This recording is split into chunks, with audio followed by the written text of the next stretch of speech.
अस्सलाम वालेकुम dear student. आज का जो हमारा टॉपिक है वो है functions of amino acids and nucleotides. क्या होता है, न्यूक्लिक एसिड्स क्या है, component of nucleic acid and nucleotides क्या है, टाइप्स ऑफ आरएनए क्या है और फंक्शंस ऑफ डीएनए क्या है। लास्ट लेक्चर में हम डिस्कस कर चुके थे अमीनो एसिड्स के बारे में। अमीनो एसिड्स क्या हैं, अमीनो एसिड्स का स्ट्रक्चर क्या है और स्टैंडर्ड स्ट्रक्चर्स क्या है, नॉन स्टैंडर्ड स्ट्रक्चर्स क्या है। आफ्टर देन हम उनकी क्लासिफिकेशन के बारे में पढ़ चुके थे। आज हम डिस्कस करेंगे फंक्शंस ऑफ अमीनो एसिड्स। अगर हम बात करें फंक्शंस ऑफ अमीनो एसिड्स के, तो जैसे कि हमने बात की थी amino acids are building block of protein. अगर हम बात करें कि these are building block of protein, तो फिर हम कह सकते हैं कि तमाम के तमाम वो फंक्शन जो प्रोटीन परफॉर्म करती है वो अमीनो एसिड्स भी करेगी। अमीनो एसिड्स क्या हैं, these are building block of protein. अगर हम बात करें इनकी कि ये क्या है, बिल्डिंग ब्लॉक है प्रोटीन्स के, तो हम फिर कह सकते हैं so they for all the function of protein perform are function of amino. जो जो प्रोटीन फंक्शन परफॉर्म कर रही होती है वो फंक्शंस अमीनो एसिड्स के भी होते हैं। अगर हम first of all amino acids की बात करें तो अमीनो एसिड्स क्या फंक्शन प्रिपेयर करती है या क्या फंक्शन परफॉर्म कर रही होती है। अगर हम अमीनो एसिड्स की बात करें तो अमीनो एसिड्स जो होती हैं वो मेंटेन कर देती है हमारे बॉडी के जितने भी टिश्यूज़ होते हैं।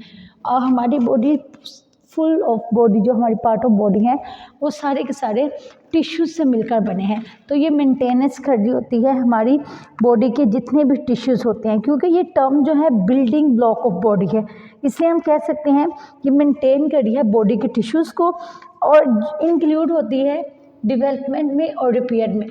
जैसे कि हमारी बॉडी का कोई पार्ट डैमेज हो जाए या वो यूँ कह लें सम टाइम के लिए ख़राब हो जाए, तो हम क्या करते हैं, ये जो अमीनो एसिड्स होते हैं ना, इनकी हेल्प से उसको दोबारा से रिपेयर कर रही होती है।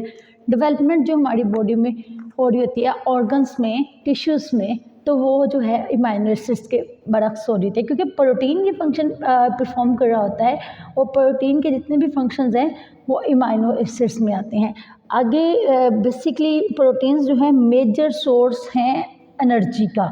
प्रोटीन्स क्या है, मैक्रोमोलिक्यूल्स भी हैं और मेजर सोर्स हैं एनर्जी का।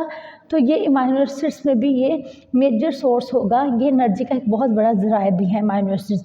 क्रिएशन क्या करते हैं, हमारी बॉडी में बहुत सारे ऐसे हार्मोन्स हैं जो कि प्रोटीन की वजह से इन्वॉल्व होते हैं या प्रोटीन उनमें शामिल होती है, तो ये क्रिएशन कर रहे होते हैं बहुत सारे हार्मोन्स का। आफ्टर देन है increase the rate of reaction in the chemical rate, जो हमारी बॉडी में होता है, जो कि या यूँ कह लें कि वो एंजाइम्स प्रोटीन के जो इंक्रीज़ कर देते हैं रेट ऑफ रिएक्शन हमारी बॉडी में, वो भी अमीनो एसिड्स में बहुत इंपॉर्टेंट फंक्शन प्ले कर रहे होते हैं। आफ्टर देन है element in transportation of certain molecules. अगर हम बात करें एलिमेंट्स की, तो प्रोटीन जो है ये एक ऐसा एलिमेंट है जो बेसिकली ट्रांसपोर्टेशन का काम कर रहा था बहुत सारे मॉलिक्यूल्स में। लाइक अगर हम बात करें जैसे कि हीमोग्लोबिन होती है, हीमोग्लोबिन क्या है, ये प्रोटीन है जो ट्रांसपोर्ट कर रही होती है ऑक्सीजन को थ्रू आउट बॉडी से।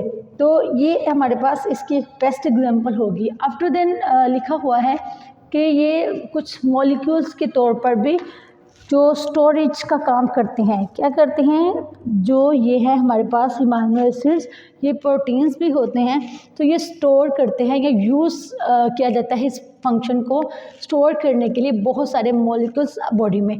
उसके अलावा प्रोटीन्स जो हैं ये एंटीबॉडीज़ हैं जो हेल्प करती हैं। फॉर एग्जांपल हमारे कोई इन्फेक्शन हो जाए, बीमारी हो जाए या कोई डिजीज़ हो जाए या हमें कोई ताफून हो जाए, मतलब इन्फेक्शन ताफून को कहते हैं, तो उसमें ये हेल्पफुल आ रही होती है उसको ख़त्म करने में। उसको एंटीबॉडीज़ है जो कि हेल्प कर रही होती है या बचा रही होती है। बाज़ औक़ात एक एलर्जेटिक कंडीशन होती है हमारी स्किन की जिसमें इन्फेक्शन नहीं हो रहा होता, सिर्फ एक रैश बना होता है, तो वो ये प्रोटीन जो होती है एंटीबॉडीज़ दे रही होती है जो हेल्प कर रही होती है इन्फेक्शन होने से, बीमारी से बचाए रखती है, बहुत सारी डिजीज़ जो होती हैं उनसे प्रिवेंट करती हैं। After then regulate the chemical and other process of the body are also protein in nature. जो तमाम प्रोटीन इन नेचर केमिकल्स जो प्रोसेस होते हैं बॉडी में, ये रेगुलेट कर देती हैं उन केमिकल्स को, उनके तमाम तरीक़ाकार को जो कि प्रोटीन की नेचर रखते हैं। After then plasma take part in blood coagulation. जो प्लाज्मा होता है वो ब्लड कोगुलेशन और ट्रांसपोर्टेशन, जितनी भी ट्रांसपोर्ट हो रही है सब्सटेंस की, जैसे कि हार्मोन्स होते हैं, आयरन होता है, उसके अलावा ड्रग वगैरह होती है, ये सारी की सारी इसमें भी इम्पोर्टेंट रोल प्ले कर रहे हैं। ये थे हमारे पास चंद एक फंक्शंस इमाइनो एसिड्स के। ये इमाइनो एसिड्स के अलावा प्रोटीन के भी हैं, क्योंकि इमाइनो एसिड्स जो हैं वो बिल्डिंग ब्लॉक हैं प्रोटीन्स का। तो हम कह सकते हैं कि तमाम के तमाम वो फंक्शंस जो प्रोटीन की होते हैं वो इमाइनो एसिड्स भी परफॉर्म कर रहा होता है। इसीलिए हमने कहा कि ये मेंटेनेंस करते हैं टिश्यूज़ की डेवलपमेंट की, और उसमें जो भी रिपेयरिंग का वर्क होता है उसमें एनर्जी का एक ज़रिया है। आफ्टर देन ये क्रिएशन करते हैं बहुत सारे जो हार्मोन्स होते हैं, इंक्रीज़ करती हैं रेट ऑफ रिएक्शन को। एलिमेंट जो हैं ट्रांसपोर्टेशन के, उसमें सर्टेन मॉलिक्यूल्स में हेल्पफुल होते हैं। उसके अलावा यूज़ किए जाते हैं स्टोर करने में कुछ मॉलिक्यूल्स को। फिर ये जो है प्रोटीन एंटीबॉडीज़ होते हैं जो हेल्प कर रहे होते हैं ज़ख़म से, बीमारी से बचने के लिए, रेगुलेट कर रहे होते हैं केमिकल और उन तमाम प्रोसेस को जो बॉडी के लिए ज़रूरी होते हैं और प्रोटीन नेचर में पाए जाते हैं। प्लाज्मा लिया जाता है उन पार्ट से जो ब्लड कोगुलेशन और ट्रांसपोर्ट कर रहे होते हैं सब्सटेंसेस को, मादों को, जैसे कि हार्मोन्स है, ड्रग्स हैं और आयरन। आफ्टर दैट हम डिस्कस करेंगे न्यूक्लिक एसिड्स के बारे में। न्यूक्लिक एसिड्स क्या हैं? These are biological molecules that is essential for known form of life. ये हमारी ज़िंदगी के लिए बहुत ज़्यादा ज़रूरी हैं। अब न्यूक्लियोटाइड्स क्या होते हैं? न्यूक्लियर एसिड्स जो होते हैं ये इंक्लूड होते हैं डीएनए, जिसको बोलते हैं डीऑक्सीराइबोन्यूक्लिक एसिड, एंड आरएनए जिसे बोलते हैं ribonucleic acid, are made from monomer known as nucleotide. ये जो है बने हुए होते हैं मोनोमर से और ये न्यूक्लियोटाइड्स कहलाते हैं। न्यूक्लिक एसिड था हमारे पास कि ये लार्ज बायोलॉजिकल मॉलिक्यूल्स हैं जो ज़रूरी होती हैं ज़िंदगी के बहुत सारे फंक्शन प्ले करने के लिए। न्यूक्लियोटाइड्स क्या हैं? ये वो एसिड्स हैं जो इंक्लूड होते हैं डीएनए और आरएनए पर और ये बने होते हैं मोनोमर से, इनको न्यूक्लियोटाइड्स कहते हैं। आफ्टर देन डिस्कस करते हैं न्यूक्लिक एसिड्स की type. There are two main types of nucleic acid. First is deoxyribonucleic acid, that is a DNA, and second is RNA, ribonucleic acid. अगर हम बात करें इनकी कंपोनेंट ऑफ न्यूक्लिक एसिड्स की, तो इनमें 3 मेन कंपोनेंट्स हैं। First is nitrogen base, second is 5 carbon sugar or pentose, and third is phosphate group. अगर हम बात करें इसमें कि ये क्या हैं, तीनों के तीनों कंपोनेंट जो न्यूक्लिक एसिड और न्यूक्लियोटाइड्स के हैं तो क्या हैं? अगर हम नाइट्रोजनस बेस की बात करें, जैसे कि हमारे पास ये कंपोनेंट है इसका first nitrogen base. Nitrogenous base क्या होती हैं? ये प्यूरानीन्स और पैरामाइडीन्स होती हैं, जो 2 कैटेगरी होती हैं नाइट्रोजनस बेसिस की, जैसे कि adenine, प्यूरानीन, cytosine, thiamine, uracil, pyramids. मतलब हम इनको इस तरह भी लिख सकते हैं AGPCT ये क्या है? पैरामाइड चेन है। और डीएनए में बेसिस में ये क्या होती हैं? ये होती हैं एडेनिन, थायामीन, गुआनिन, साइटोसिन। मतलब ये होती हैं A, T, G और C। आरएनए में जो बेस एडेनिन होती हैं, थायामीन और साइटोसिन होती हैं। ये है नाइट्रोजनस बेस। बेसिकली इसमें 2 तरह की पैरामाइडेशंस होती हैं नाइट्रोजनस बेस में, प्यूरानीन और पैरामाइडीन्स। आफ्टर देन है 5 sugar or pentose. 5 sugar and pentose की बात की जाए, प्यूरानीन वैसे क्या होती हैं और पैरामाइडीन्स? प्यूरानीन वो होती हैं जो एब्रीवेशन होती हैं बेसिकली ए का, और जो पैरामाइडीन है ये होती हैं साइटोसिन, यूरासिल एंड थायामीन, और ये एब्रीवेशन होती हैं सी का। 5 कार्बन शुगर्स एंड पेंटोस क्या होती हैं? इसमें कार्बन 5 शुगर जो फूड की होती हैं वो न्यूक्लिक एसिड और न्यूक्लियोटाइड्स होती हैं, जो कि राइबोज और डीऑक्सीराइबोज कहलाती हैं। राइबोज और डीऑक्सीराइबोज होती हैं जो 5 कार्बन्स शुगर और पेंटोज शुगर पर कंसिस्ट होती हैं। अगर शुगर पॉलीमर आरएन है तो शुगर इज डीऑक्सीराइबोज जो हैं वो पॉलीमर डीएनए होगा। अगर फॉस्फेट ग्रुप की बात करें, that is the third component of nucleic acid and nucleotides, that is the phosphate group. Phosphate group क्या है? Phosphate group consist of central phosphorus surrounding by 4 oxygen. मतलब ये PO4 जो फॉस्फेट ग्रुप है ये 4 ऑक्सीजन पर कंसिस्ट होता है। और आफ्टर देन है types of RNA. There are 3 main type of RNA. mRNA or messenger RNA क्या है हमारे पास? mRNA are messenger RNA, second is the rRNA are ribosomes RNA, third is tRNA are transfer RNA। जैसे कि हमें word से पता चलता है M है तो मैसेंजर RNA है, R है तो R राइबोसोमल है, T है तो ट्रांसफ़र है। अगर हम mRNA और मैसेंजर राइबोस RNA की बात करें तो हम कह सकते हैं कि ये कैरी करते हैं जेनेटिक इन्फॉर्मेशन, कॉपी करते हैं डीएनए से और फिर वहाँ से ये रीड करते हैं और उसको यूज़ करते हैं प्रोटीन बनाने के लिए। जबकि mRNA जो कैरी करता है जेनेटिक इन्फॉर्मेशन को न्यूक्लियस से और साइटोप्लाज्म ऑफ सेल से। आफ्टर देन है rRNA और राइबोसोमल RNA। राइबोसोमल RNA में ये लोकेटेड होता है, पाया जाता है साइटोप्लाज्म ऑफ सेल पर, साइटोप्लाज्म ऑफ सेल, साइटोप्लाज्म और सेल पर पाया जाता है और बेसिकली ये राइबोसोम जो होते हैं ये सेल के अंदर ही पाए जाते हैं। और rRNA डायरेक्टली जो ट्रांसलेशन होती है mRNA की होती है किसी भी प्रोटीन में। आफ्टर देन है tRNA और ट्रांसफर RNA।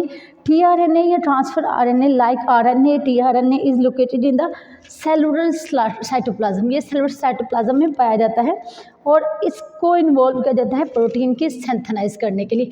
आफ्टर देन है there are some main function of DNA. DNA important function play कर रहा है डिफरेंट प्लेस में, जैसे कि कंट्रोल कर रहा होता है हर एक सेल को।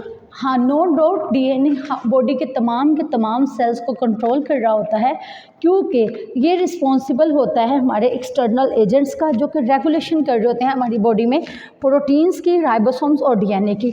उसके बाद है इंस्ट्रक्शन फॉर ऑर्गेनिज्म। उन ऑर्गेनिज्म, डीएनए जो है होल्ड इंस्ट्रक्शंस रखता है ऑर्गेनिज्म पे जो कि सेल की डेवलपमेंट कर रहे हैं, रिप्रोडक्शन कर रहे हैं या अल्टीमेटली उनकी डेथ हो रही है। After then important for inheritance coding and protein. No doubt DNA जो है ये बेसिकली इम्पोर्टेंट है हेरिटेंस के लिए भी। अगर हम बात करें तो ये जो है एक टर्म है हेरिडिटी की, जो पैक करती है जेनेटिक इन्फॉर्मेशन को और फिर नेक्स्ट जनरेशन में ले जाती है। बेसिस जो इसकी फैक्ट होते हैं डीएनए के, वो जीन्स को बनाना होता है और क्रोमोसोम्स को बनाना होता है। तो हम कह सकते हैं इम्पोर्टेंट होते हैं इनहेरिटेंस के लिए कोडिंग फॉर प्रोटीन। उसके बाद है contain genetic information. No doubt ये कंटेन करते हैं जेनेटिक इन्फॉर्मेशन पर मुश्तमिल होती हैं जो कि गिव राइज करती है केमिकल्स को और फिर physically properties of living organism को। आफ्टर देन है डीएनए आल्सो रेप्लिकेट। हाँ, no doubt DNA is also replicate because it apart from coding for protein. ये पार्ट क्या है कोडिंग ऑफ प्रोटीन का, so we can say that it also play are vital role in replicates because this help is a variety of different functional diet, like जैसे कि include है इसमें growth of sales, tissues and body के बहुत सारे system हैं जिसमें ये हेल्पफुल होते हैं। अगर हम बात करें डीएनए की तो ये कैरिज करता है कोड्स फॉर प्रोटीन, जो कि एक्चुअली प्रोटीन डिफरेंट होती हैं लोट ऑफ प्रेजेंट जो डीएनए में प्रोटीन्स होती हैं उनसे। ये थे हमारे पास कुछ फंक्शन डीएनए के। तो आज के लेक्चर में हमने क्या डिस्कस किया, आज के लेक्चर में हमने पढ़ा कि इमाइनो एसिड्स के फंक्शंस क्या हैं। हमने सबसे पहले फंक्शंस के बारे में बात की कि ये इमाइनो एसिड्स क्या हैं, these are building block of protein. So we can say that all function which protein perform that all are function of amino acid. वो तमाम के तमाम फंक्शन जो प्रोटीन के हैं वो इमाइनो एसिड्स पे परफॉर्म कर रहा होगा। आफ्टर दैट हमने कहा ये मेंटेन करते हैं बॉडी टिश्यूज़ को, डेवलपमेंट के लिए वर्कआउट कर देते हैं, रिपेयरिंग के लिए एनर्जी का बेस्ट सोर्स है, क्रिएशन करते हैं बहुत सारे हार्मोन्स की, इंक्रीज़ करते हैं रेट ऑफ केमिकल रिएक्शन की हमारी बॉडी में। एलिमेंट जो है ट्रांसपोर्टेशन का काम कर देते हैं बहुत सारे मॉलिक्यूल्स को, कुछ मॉलिक्यूल्स को स्टोर भी कर देते हैं। एंटीबॉडीज़ होती हैं जो हेल्पफुल होती हैं इन्फेक्शन से बचाने के लिए, रेगुलेट कर देते हैं केमिकल्स को जो कि पूरी की पूरी बॉडी के प्रोसेस को कंट्रोल कर देती है, जो कि प्रोटीन इन नेचर होते हैं। प्लाज्मा टेक प्लेस किया जाता है ब्लड कोगुलेशन से और ट्रांसपोर्ट किया जाता है सब्सटेंसेस को, लाइक जिससे हार्मोन्स हैं, ड्रग है, आयरन है। न्यूक्लिक एसिड्स क्या होते हैं, these are large molecule biological molecules that is essential for all known form of life. Nucleotides क्या होते हैं, these are nucleic acid which include DNA and RNA. DNA means deoxyribonucleic acid, RNA means ribonucleic acid are made from monomers that is known as nucleotides. There are two main types of nucleic acid. First is deoxyribonucleic acid, mean DNA, and second is ribonucleic acid, that means RNA.